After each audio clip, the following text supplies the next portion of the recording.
to the tourist, to just someone who's not Cheyenne or Arapaho and maybe not even Native at all.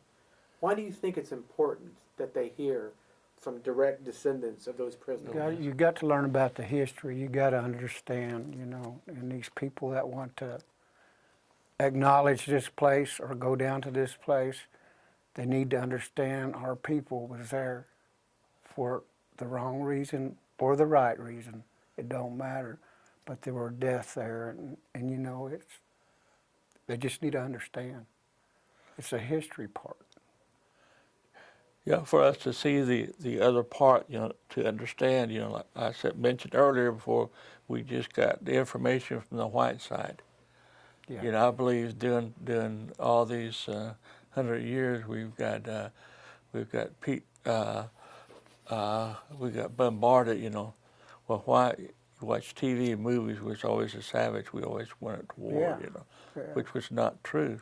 We didn't want always war.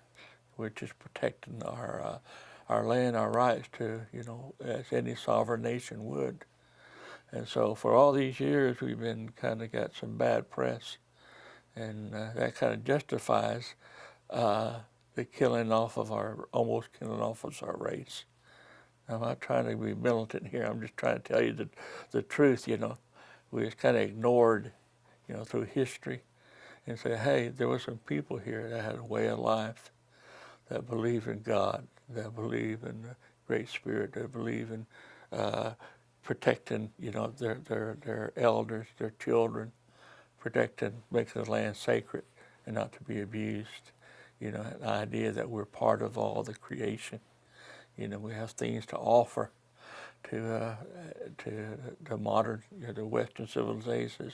We've got to conquer the wilderness. We got to, do all this. But let's try to preserve what we have. One of these days we're not going to have all this stuff.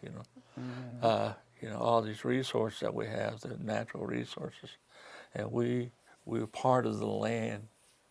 Our people was part of it, so we got to preserve it. We got to protect it, because this is for our children, and to let people know that not just feel sorry for us because we're we militarily and weapons. My grandfather said we wasn't properly armed, to fight the whites, but it is to say, well, there was a people here who had a culture, had a way of life that's worth knowing, worth preserving, worth understanding.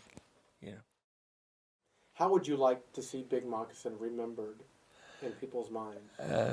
As a man that he was true to his conviction, even though it was overwhelming, even though the odds were against him, he still had the dignity to stand up. Was not right. Our land's being taken, our people have been put on reservations with disease, starvation, to say that, I'm going to stand up for our people, stand up for what I believe is right.